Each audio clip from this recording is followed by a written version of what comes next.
When they had finished eating, Jesus said to Simon Peter, "Simon, son of John, do you love me more than these?"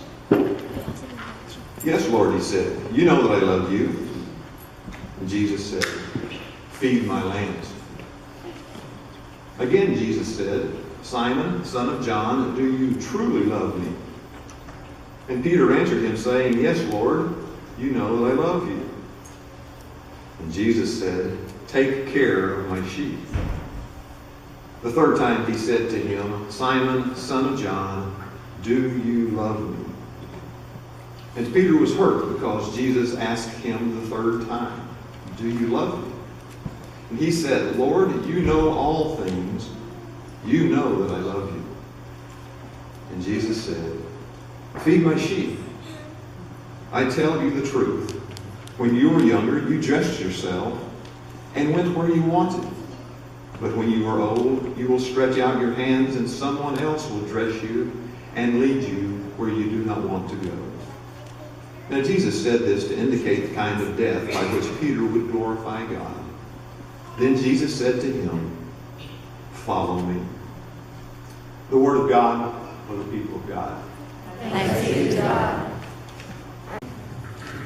So Easter is often seen as just one day, but it's actually a season. And we are in the third Sunday of Easter. So Easter is many Sundays long. So that's why we're still talking about Easter. And I think that if you are a non-believer, Easter seems a little weird to you. Most of us that have been in the church our whole lives, we take Easter for granted. But you might say if you were a non-believer, so Jesus was resurrected? That's kind of strange. And then the next thing you might say is, was Jesus a zombie? And you might wonder, if you were like me, I wonder what the internet has to say about that. So in my important sermon prep, I typed in, "Is Jesus a zombie?" And I searched it. And I went to a fun website called BuzzFeed and celebrated that Jesus was in fact not a zombie. And they decided to lay out some facts. You see, Jesus was not mindless, so he was clearly not a zombie. Jesus was also not a ghoul or a rite, as his soul and intellect were intact, and he was not a walking corpse. He was also not a vampire, as there were no teenagers that had crushes on him. He walked around freely in the daylight, and while he did turn, the Catholics believe he turns wine into blood, he only drank it out of a cup.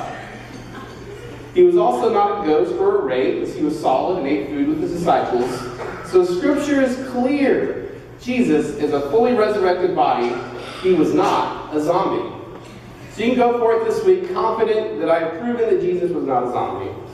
He was fully alive, and Easter is about resurrection. And sometimes we may think it's weird, and we may have a hard time understanding it. But Easter is about resurrection. It's about second chances and about new beginnings. It's about new life. And that's where we get to this story about Peter. Because during the crucifixion, if you remember, Peter denied Jesus 3 times. Maybe the most important moment that he should have stood by Jesus, he turned his back. And I think that Peter and Jesus were by the lake, it says, eating fish. And maybe they had just finished eating. And there was an elephant in the room. See, Peter knew that he had denied Jesus, and he knew Jesus knew. It's one of those things where I don't want to bring it up, but I'm pretty worried that Jesus will. You've probably been there in those awkward situations where there's an elephant in the room that no one wants to bring up, so you end up talking about the weather, or about your latest fishing adventure, just anything to avoid talking about that one terrible subject. Jesus, don't worry about that. We're not going to talk about that. How's the weather doing? But Peter denied Jesus. In John 18 it said, Simon Peter and another disciple, this is during the crucifixion, were following Jesus. And Jesus was on trial in the priest's courtyard. And while he was there, the girl on duty went up to Peter and said, "You are not one of his disciples, are you?" And Peter answered quickly, "I am not." And it was cold, and the servants and officials stood around a fire they had made to keep themselves warm. And Peter stood there too, warming himself. And one of the other servants that was there said, "You are not one of his disciples, are you?" And he replied quickly, "I am not." And then one of the high priest's servants, a relative of the man whose ear Peter had cut off, challenged him. Didn't I see you with him in the olive grove? Again, Peter denied it. I am not, and I do not know the man. And at that moment, a rooster crowed. And Peter remembered that Jesus predicted he would deny him. In John's gospel, at this point, Peter and Jesus haven't spoken. They haven't really sat down and talked. And I imagine Peter probably was avoiding Jesus. I certainly think I would have been. And it was awkward. Peter was probably embarrassed, but more than that, Peter was broken. He had lost his sense of confidence and lost his sense of who he was. This was Peter. Peter was bold. He was always the first one to speak up. He was always the one that said, I love Jesus the most. I'm the most impressive. I'm the first one to answer all the questions in Sunday school. Peter was proud. You remember, Jesus walked on water. And he said, while he was there, Peter said to him, Lord, if it is you, command me to walk on the water to you. And he did. And for a minute, Peter walked on water. And later, when Jesus predicted his death, Peter spoke up first and said, no, this cannot happen. He was bold enough to rebuke Jesus. Then days later, when Jesus showed Peter who he was on the mountain, when he transfigured and he was with Moses and Elijah, Peter was bold enough to say, let's build 3 shelters for the 3 of us and let's stay here. It was also Peter that said, I will lay down my life for you, Jesus. It was also Peter that said, even if they all fall away, I will never deny you. It was also Peter that said, I am not one of his followers. I am not. I do not know the man. So I imagine if that was my story, if that was my background, I might try to avoid Jesus too. So it makes sense that Peter is a little quiet. I imagine they ate fish around the fire and Peter avoided eye contact with Jesus. Until finally they were alone together and Jesus couldn't keep quiet anymore.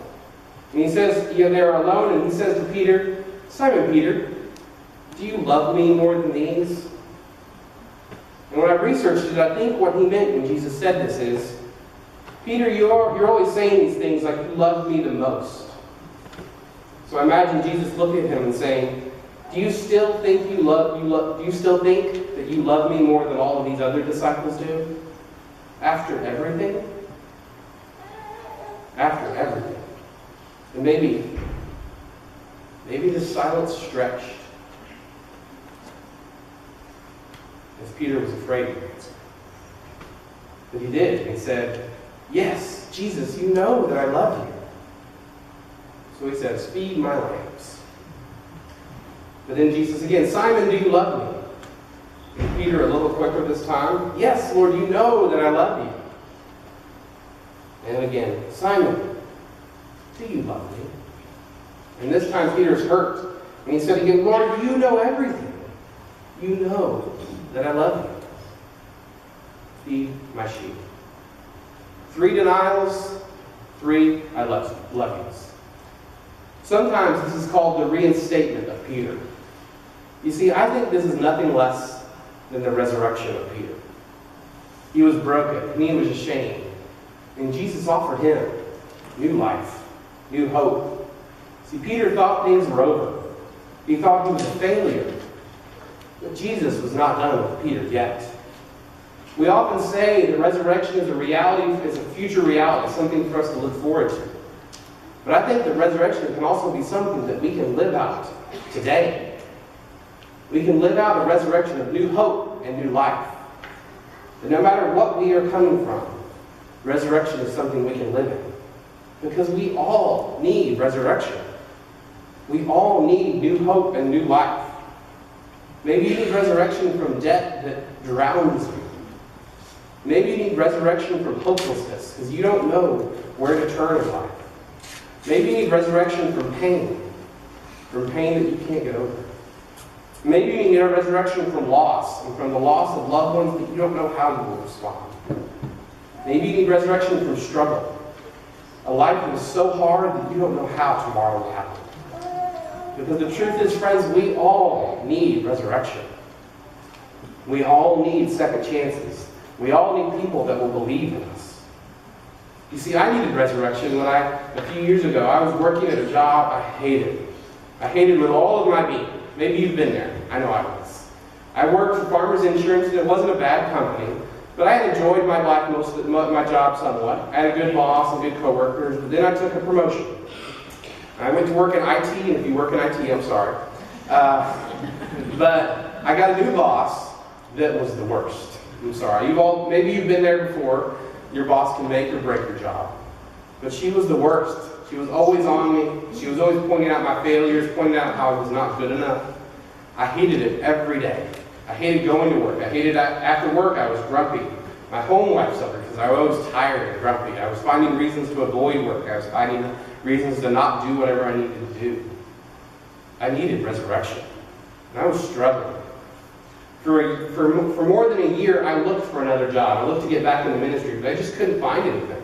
I don't know why. Nothing came that I could even apply for, really. And I didn't have any hope.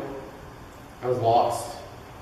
But thankfully, as things often do, hope comes from the weirdest places. Someone I love found a job on the internet. I found a job on Facebook and just forwarded to me that I didn't even know about. I got the job a couple weeks later. We moved a couple weeks after that. And suddenly I had a new life, and I was doing ministry again. And I had resurrection. I was able to turn my life around because I no longer hated the 8 hours I spent at work every day. But sometimes that can make a big difference. Because I needed resurrection. Down to the tips of my toes, I needed resurrection. Because I wasn't happy, and God wasn't using me the way I could have been used. I needed resurrection. Maybe you've experienced that, but maybe you've experienced resurrection in different ways. Because we all need it. Maybe you failed at something in your life and you think that defines you. But failure doesn't define us. God's love does. Because we all need resurrection. We need people to tell us. We need friends and coworkers and church members to tell us, you are not defined by these bad things. You are defined by God's love and by who God is. Because friends, we need resurrection. Even if you've been a Christian for 20, 30, 40, 50 years, there might be a day that you need resurrection. And we as a church are here to provide it. But I can't stop the story there. But as we stop it there, it feels good. And it's nice. I'm like, yeah, I need to be resurrected. I need hope. I need help. I need a second chance. And that's good, because we want to provide that. But the truth is, once we've been resurrected, we are called into the resurrection business. Because that's the story of Peter too. You see, Peter, after this resurrection, he went on to lead the church. He spoke up as the leader of the church at Pentecost, and he preached a sermon that converted thousands. He then led the church from Jerusalem, through Turkey, through Greece, through Italy, and he led them every step of the way. He was a person that provided hope every day. He started a church that everyone was welcome to, whether you were rich or poor, weak or strong, sick or healthy, everyone could find hope in the church of Jesus Christ. And he made sure of that. And he was so passionate, he was so dedicated to his cause, that ultimately he had to die for it. And he went forth boldly, even though he probably didn't want to. He was led to the cross, and when he was crucified, he requested that he be crucified upside down, because he was not worthy to be crucified like his Lord. See, poor Peter's is a life story that once he was resurrected, he was offered resurrection. He offered resurrection again and again and again to every single person that he met. And that's our job, friends. We are in the church. We are in the resurrection business. We are in the business of giving second, third, fourth, fifth, sixth chances. That's our new job. And I have a really good friend named Katie who has really shown me the value of that. See, Katie was one of my youth parents when I worked in Wiley, and she was awesome, and she helped me a ton. And Katie did a lot of great things, but ultimately when we left, Katie ended up moving to a different church, and she didn't know where she would find her chance to volunteer. And one day she was offered the chance to get involved in prison ministry. And that's not something you normally jump at. It sounds kind of scary, it sounds kind of spooky. Oh, I have to go through all this stuff to have training, and you have to go through security to get into prison. But she went to prison ministry. And at first, she was pretty nervous about it. But over time, Katie began to see the passion and the joy that this ministry could do. They set up an men's prison, and they offer dorms for faith-based dorms within the prison ministry. And they offer a resurrection.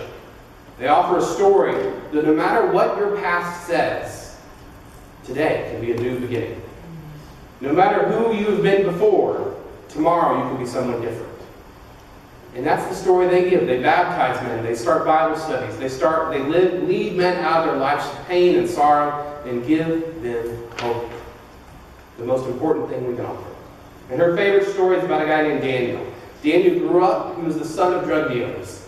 He struggled from day one. He got addicted to drugs, and he would go to prison for 6 months to a year. Then he'd get out, and he'd get arrested a few months later and go back to prison.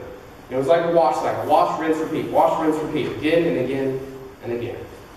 And he hated his life. He said he was suicidal. He didn't know what he was going to do because every day was a struggle. But then one day he got invited to this faith-based outreach in the prison, and he tried it out. He got to move into one of the faith-based dorms, and his life changed.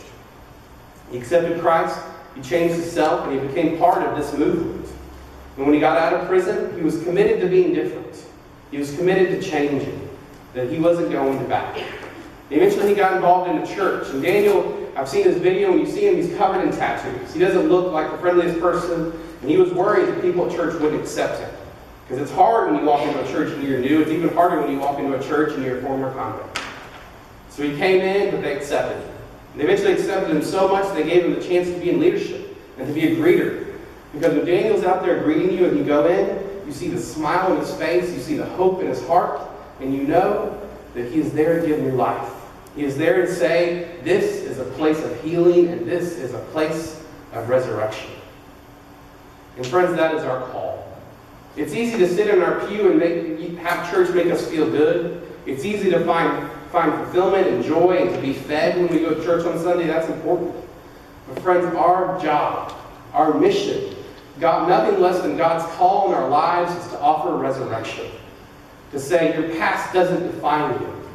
To look for the people in your life and say, friends, you can have new life. The story you tell about yourself doesn't have to be the story. Because Jesus was in the business of hiring homeless men and using them to change the world.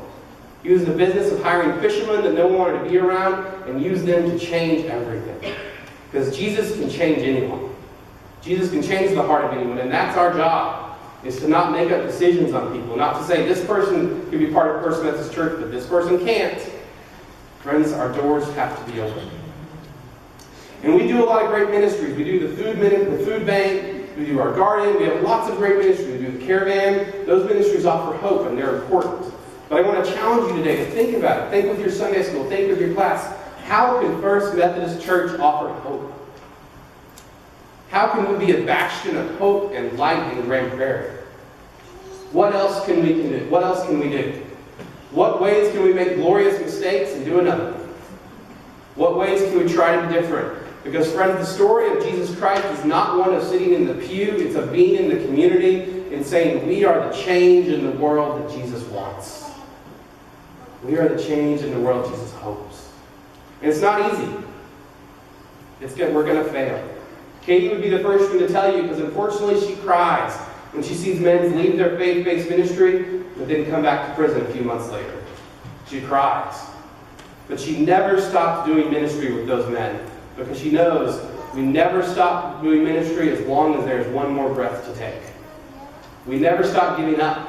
We never stop giving second, third, fourth, fifth, sixth, seventh, or eighth chances, because they deserve it, because they are the beloved children of God.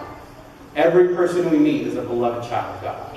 And I know I need those chances because I am so imperfect. I mess up left and right, and every day I'm looking for new resurrection. Because every day there are times I lose hope, there are times I struggle, there are times I doubt, there are times I find myself a failure, but I know in my heart that Christ is not done with me yet.